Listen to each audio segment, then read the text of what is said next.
महाराष्ट्र के governor CP Radhakrishnan जी, हमारे लोकप्रिय मुख्यमंत्री श्री एकनाथ शिंदे जी, केंद्रीय कैबिनेट में मेरे सहयोगी श्री राजीव रंजन सिंह जी,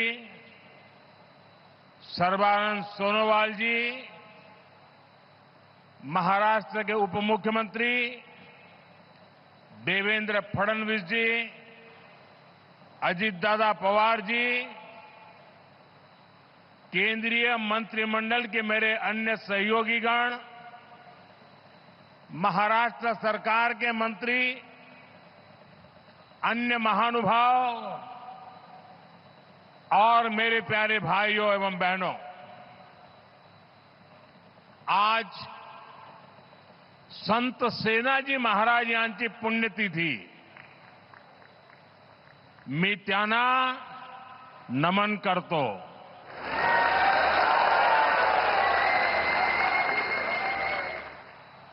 माझ्या सर्व लाडक्या बहिणी आणि लाडक्या भावांना तुमच्या या सेवकाचा नमस्कार.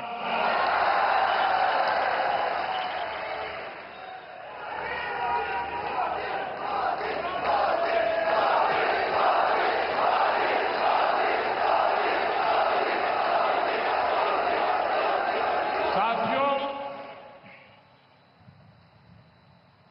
आज इस कार्यक्रम की चर्चा करने से पहले मैं अपने हृदय के भावों को व्यक्त करना चाहता हूं. जब 2013 में भारतीय जनता पार्टी ने मुझे प्रधानमंत्री पद के उम्मीदवार के रूप में निश्चित किया, तो मैंने सबसे पहला काम किया था रायगढ़ के किले पर जाकर के छत्रपति शिवाजी महाराज की समाधि के सामने बैठ करके प्रार्थना की थी. एक भक्त अपने आराध्य देव को जिस प्रकार से प्रार्थना करता है, उसे भक्ति भाव से आशीर्वाद लेकर के मैंने राष्ट्र सेवा की एक नई यात्रा का आरंभ किया था. पिछले दिनों सिंधुदुर्ग में जो हुआ, मेरे लिए,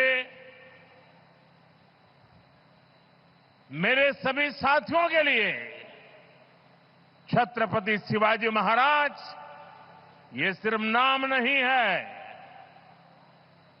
हमारे लिए छत्रपति शिवाजी महाराज ये सिर्फ राजा महाराजा राजपुरुष मात्र नहीं है. हमारे लिए छत्रपति शिवाजी महाराज आराध्य देव है.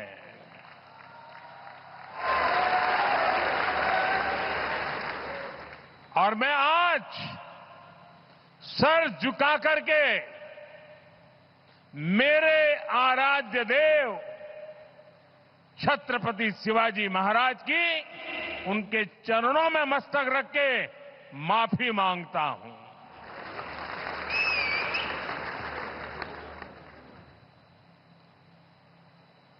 हमारे संस्कार अलग है.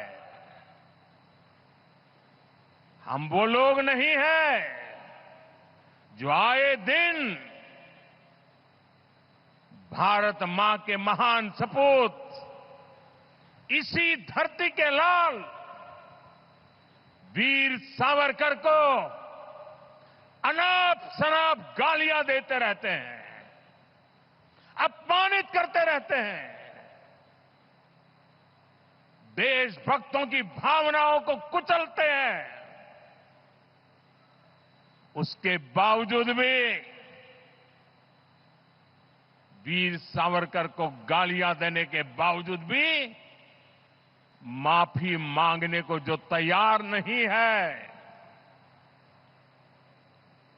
अदालतों में जाकर के लड़ाई लड़ने को तैयार है।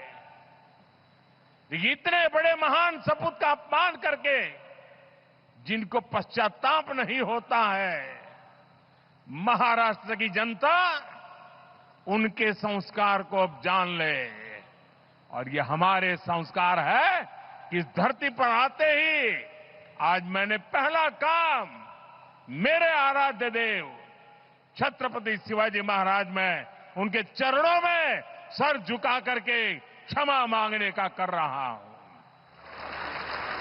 और इतना ही नहीं, जो लोग छत्रपति शिवाजी महाराज को अपने आराध्य देव मानते हैं, उनके दिल को जो गहरी चोट पहुंची है, मैं ऐसे आराध्य देव की पूजा करने वालों को भी, उनकी भी सर झुका करके क्षमा मांगता हूं।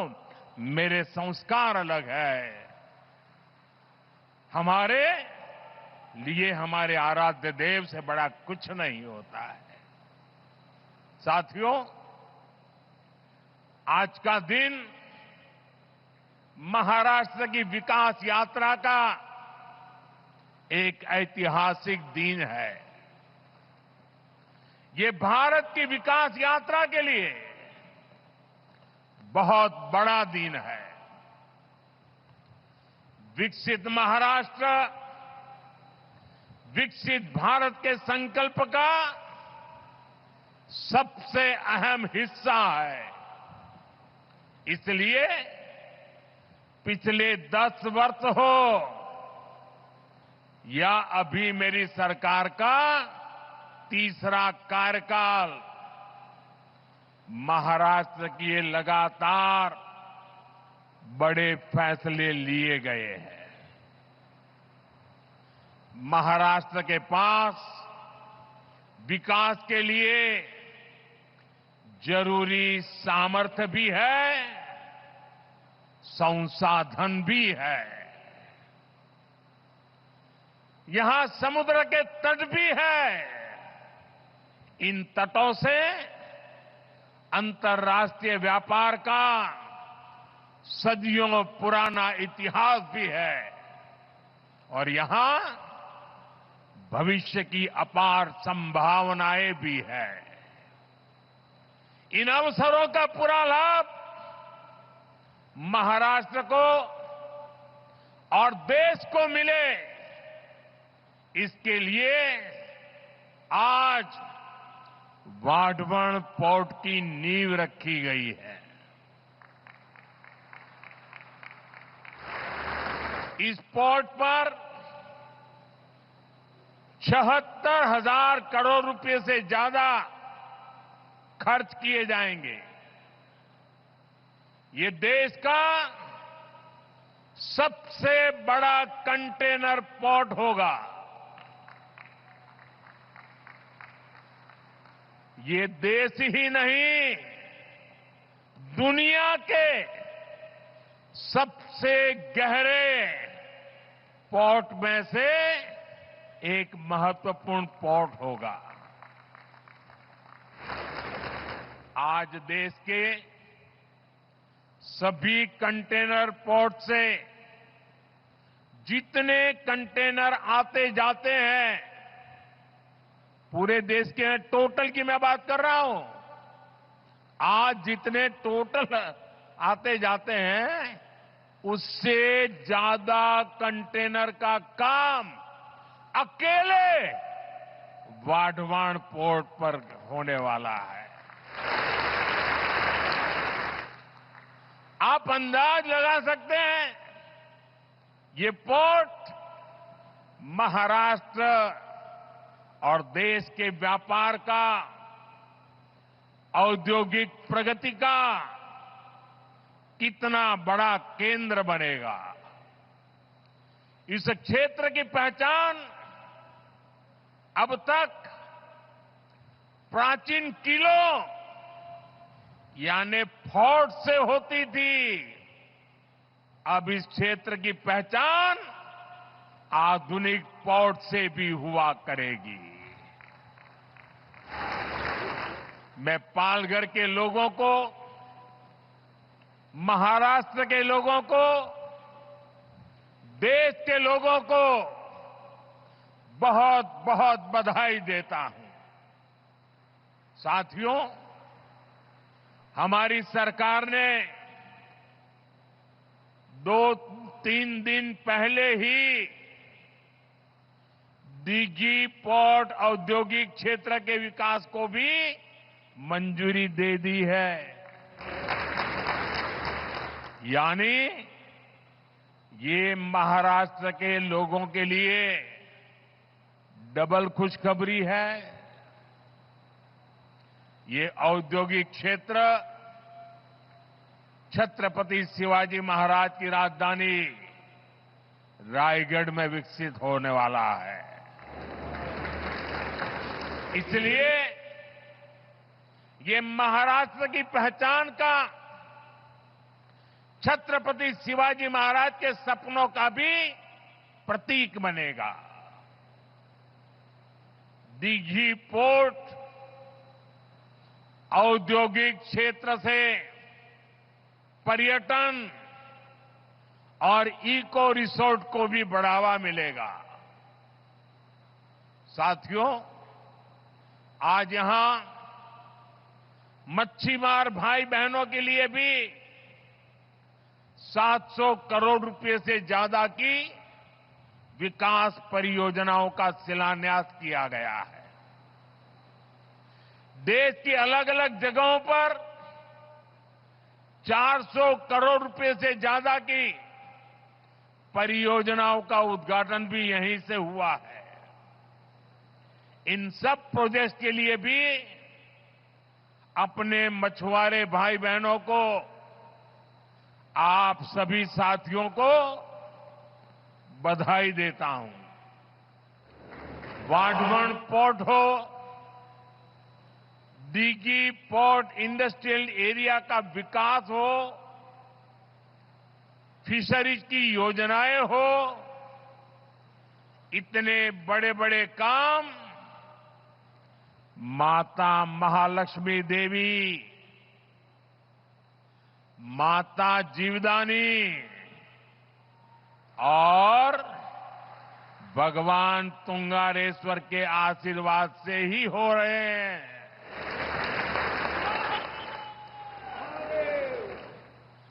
माता महालक्ष्मी देवी, माता जीवदानी आणि भगवान तुंगारेश्वर यांना माझे शत शत नमन। साथियों, एक समय था जब भारत को विश्व के सबसे समृद्ध और सशक्त राष्ट्रों में गिना जाता था। भारत की समृद्धि का एक बड़ा आधार था भारत का सामुद्रिक सामर्थ्य। हमारी इस ताकत को महाराष्ट्र से बेहतर और कौन जानेगा। छत्रपति शिवाजी महाराज, उन्होंने समुद्री व्यापार को, समुद्री शक्ति को एक नई ऊंचाई दी थी। उन्होंने नई नीतियां बनाई, देश की प्रगति के लिए फैसले लिए। कभी हमारी ताकत इतनी थी कि दरिया सारंग कान्होजी आंग्रे पूरी ईस्ट इंडिया कंपनी पर भारी पड़े थे। लेकिन आजादी के बाद उस विरासत पर ध्यान नहीं दिया गया। औद्योगिक विकास से लेकर व्यापार तक भारत पीछे ही छूटता चला गया। लेकिन साथियों, अब ये भारत नया भारत है। नया भारत इतिहास से सबक लेता है। नया भारत अपने सामर्थ्य को पहचानता है। नया भारत अपने गौरव को पहचानता है। गुलामी की बेड़ियों के हर निशान को पीछे छोड़ते हुए नया भारत समुद्री इंफ्रास्ट्रक्चर में मिल के नए पत्थर लगा रहा है। साथियों, पिछले एक दशक में भारत के समुद्री तटों पर विकास को अभूतपूर्व गति मिली है। हमने बंदरगाहों को आधुनिक बनाया है। हमने जल मार्गों को विकसित किया है। जहाजों को बनाने का काम भारत में हो, भारत के लोगों को रोजगार मिले, सरकार ने इस पर जोर दिया है। इस दिशा में लाखों करोड़ रुपए का निवेश हुआ है। आज इसके परिणाम भी हमें देखने को मिल रहे हैं। ज्यादातर पोर्ट की क्षमता पहले की तुलना में दोगुनी हो गई है। निजी निवेश भी बढ़ा है। जहाजों के आने जाने के समय में भी कमी आई है। इसका लाभ किसे मिल रहा है? हमारे उद्योगों, हमारे व्यापारियों, जिनकी लागत कम हुई है। इसका लाभ हमारे युवाओं को मिल रहा है, जिन्हें नए अवसर मिल रहे हैं। इसका लाभ उन नाविकों को मिल रहा है जिनकी सुविधाएं बढ़ी है। साथियों, आज वाडवण पोर्ट पर पूरी दुनिया की नजर है। दुनिया में वाडवण पोर्ट की बराबरी करने वाले 20 मीटर जितनी गहराई वाले बहुत कम बंदरगाह है। इस पोर्ट पर हजारों जहाज आएंगे, कंटेनर आएंगे। इस पूरे क्षेत्र की आर्थिक तस्वीर बदल जाएगी। सरकार वाडवण पोर्ट को रेल और हाईवे कनेक्टिविटी से भी जोड़ेगी। कितने ही नए नए व्यापार इस पोर्ट की वजह से यहां शुरू होंगे। यहां वेयर हाउसिंग के काम में बहुत तेजी आएगी। और इसकी लोकेशन, ये तो सोने पर सुहागा है। Western dedicated freight corridor, Delhi Mumbai expressway, सब कुछ बहुत पास है। पूरे साल यहां से कार्गो आएगा जाएगा और इसका सबसे ज्यादा लाभ आप लोगों को मिलेगा, मेरे महाराष्ट्र के भाई बहनों को मिलेगा, मेरी नई पीढ़ी को मिलेगा। साथियों, महाराष्ट्र का विकास ये मेरी बहुत बड़ी प्राथमिकता है। आज मेक इन इंडिया का लाभ महाराष्ट्र को हो रहा है। आज आत्मनिर्भर भारत अभियान का लाभ महाराष्ट्र को हो रहा है। आज भारत की प्रगति में हमारा महाराष्ट्र बहुत बड़ी भूमिका निभा रहा है। लेकिन ये दुर्भाग्य है कि महाराष्ट्र विरोधी दलों ने आपके विकास पर, आपकी भलाई पर हमेशा ब्रेक लगाने की कोशिश की। मैं आज आपको इसका एक और उदाहरण देता हूं।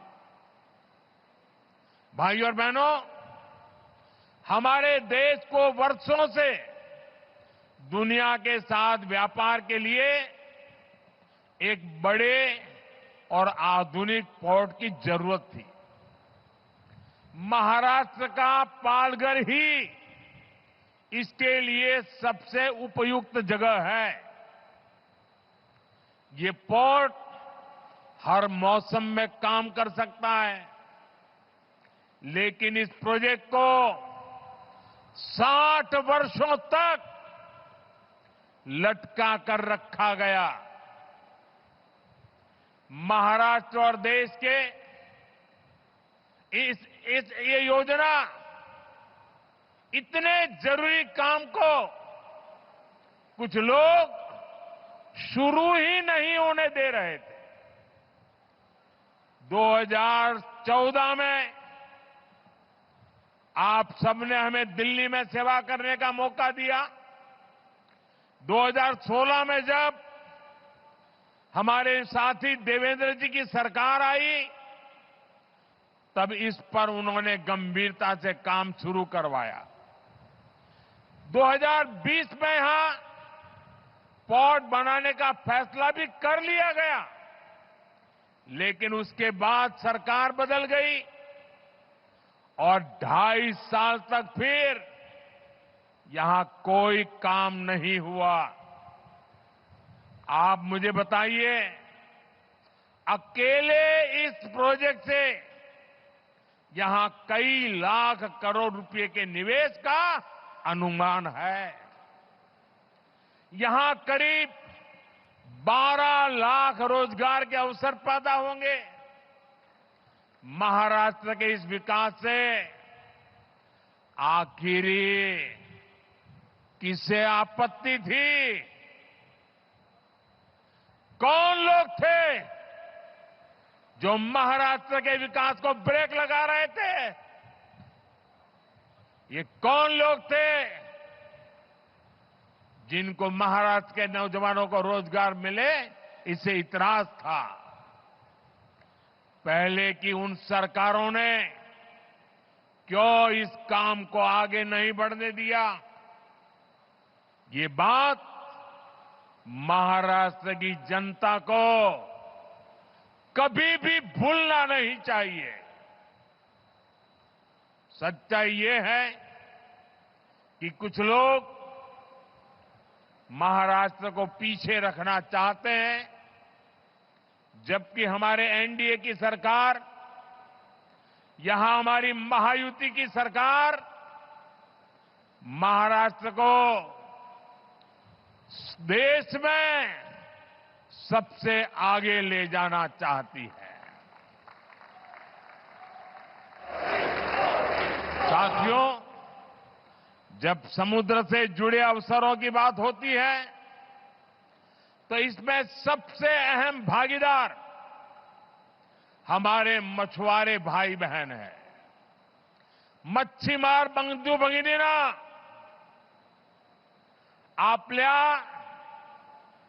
5 से 26 मच्छीमाराची गावे, कोळीवाडे आणि 15 लाख मच्छीमारांच्या लोकसंख्येसह महाराष्ट्राचे मत्स्यपालन क्षेत्रातील योगदान खूप मोठे आहे। अभी मैं पीएम मत्स्य संपदा के लाभार्थी साथियों से बात भी कर रहा था। इनके परिश्रम से 10 वर्षों में कैसे इस सेक्टर की तस्वीर बदली है, कैसे देश की योजनाओं से, सरकार के सेवा भाव से करोड़ों मछुआरों का जीवन बदल रहा है। ये आज हमें देखने को मिल रहा है। आपकी मेहनत ने कितना कमाल किया है, ये जानकर आपको भी खुशी होगी। आज भारत दुनिया का दूसरा सबसे बड़ा मछली उत्पादक देश बन गया है। 2014 में देश में 80 लाख टन मछली का ही उत्पादन होता था। आज करीब करीब 170 लाख टन मछली का उत्पादन भारत कर रहा है। यानी सिर्फ 10 साल में मछली का उत्पादन आपने 2 गुना कर दिया है। आज भारत का सी फूड निर्यात भी तेजी से बढ़ रहा है। 10 साल पहले देश से 20,000 करोड़ रुपए से कम का झींगा निर्यात होता था। आज 40,000 करोड़ रुपए से ज्यादा की झींगा निर्यात होता है। यानी झींगा का निर्यात भी आज 2 गुने से ज्यादा हो गया है। हमने जो ब्लू रिवॉल्यूशन स्कीम शुरू की थी, उसकी सफलता चारों तरफ दिख रही है। इस योजना से रोजगार के लाखों नए अवसर तैयार हुए हैं।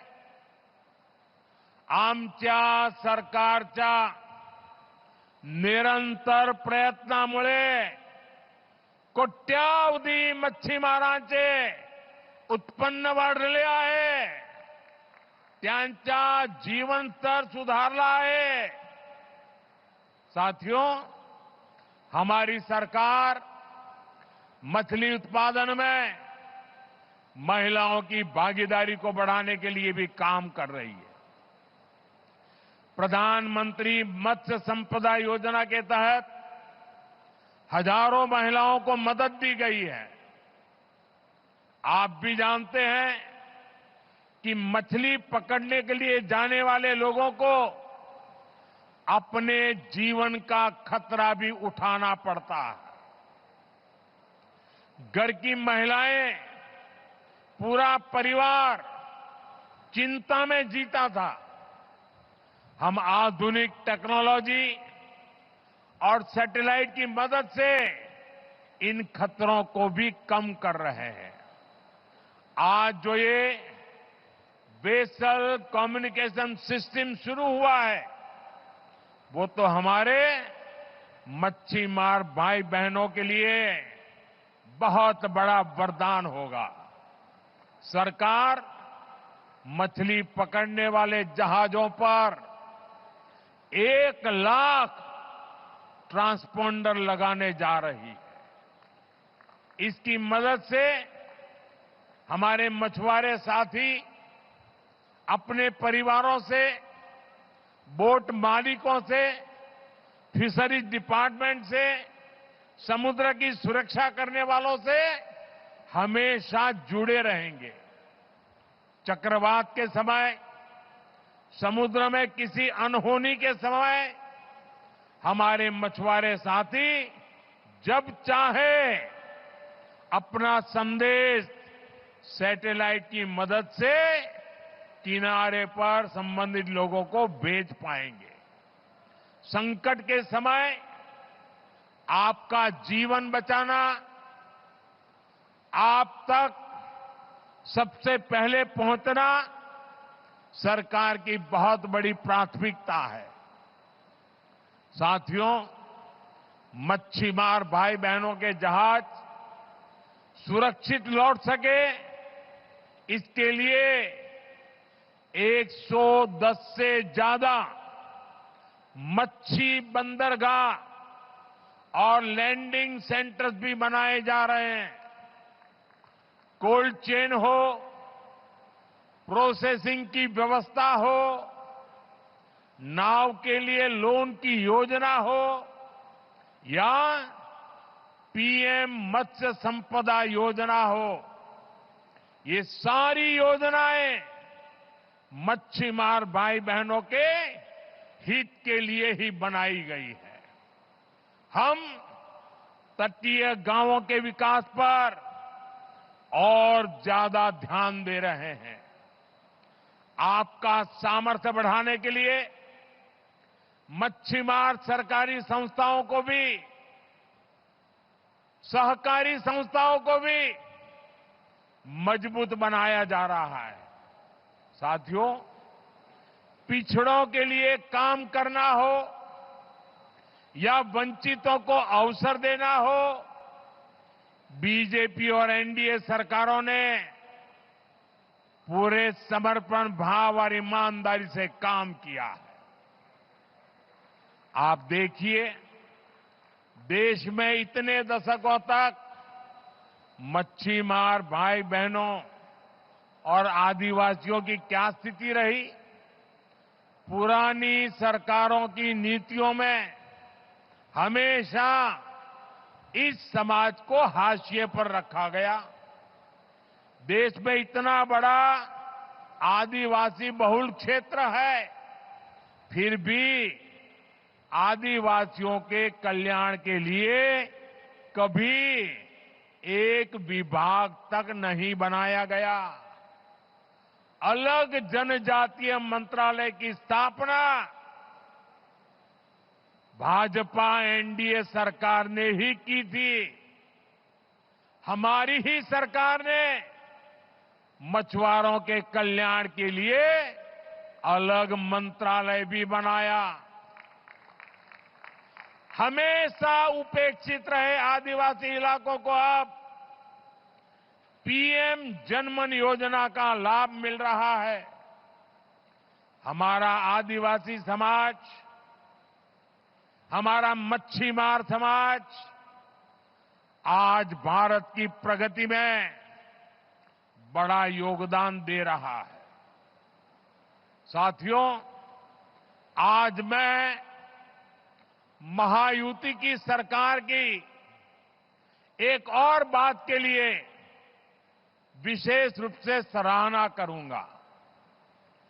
विमेन लेड डेवलपमेंट में, नारी सशक्तिकरण में महाराष्ट्र देश को दिशा दिखा रहा है।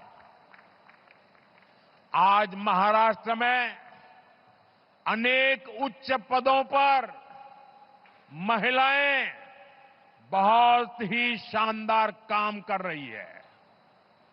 राज्य के इतिहास में पहली बार मुख्य सचिव के रूप में सुजाता सौनिक जी राज्य प्रशासन का मार्गदर्शन कर रही है। पहली बार राज्य के पुलिस फोर्स की प्रमुख डीजीपी रश्मि शुक्ला जी नेतृत्व कर रही है। पहली बार राज्य के फॉरेस्ट फोर्स की प्रमुख के रूप में शोमिता बिस्वास जी लीड कर रही है। पहली बार राज्य के कानून विभाग के प्रमुख के रूप में श्रीमती सुवर्णा केवले जी बड़ी जिम्मेदारी संभाल रही है।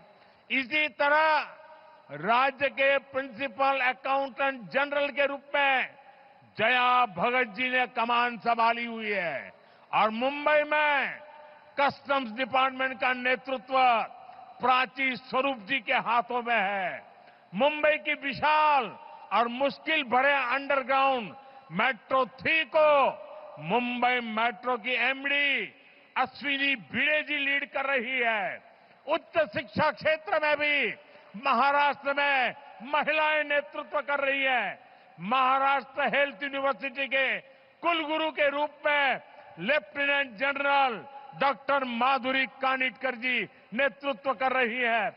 महाराष्ट्र के स्किल्स यूनिवर्सिटी के पहले कुलगुरु के रूप में डॉक्टर अपूर्वा पालकर जी नई पहल कर रही है। ऐसे कितने ही बड़े और बहुत जिम्मेदार भरे पद हैं जहां महाराष्ट्र में नारी शक्ति अपने श्रेष्ठ प्रदर्शन कर रही है। इनकी सफलता इस बात का प्रमाण है कि 21वीं सदी की नारी शक्ति समाज को नई दिशा देने के लिए तैयार है। यही नारी शक्ति विकसित भारत का बहुत बड़ा आधार है। साथियों, सबका साथ, सबका विकास, सबका विश्वास और सबका प्रयास, ये एनडीए सरकार का मंत्र है। मुझे विश्वास है आप सबके सहयोग से हम महाराष्ट्र को विकास की नई ऊंचाई पर ले जाएंगे। आप महायुति सरकार पर अपना आशीर्वाद बनाए रखिए।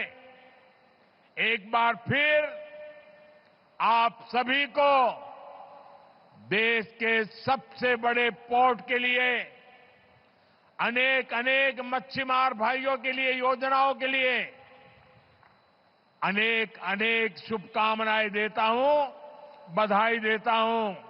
मेरे साथ बोलिए भारत माता की। दोनों हाथ ऊपर करके पूरी ताकत से बोलिए भारत माता की।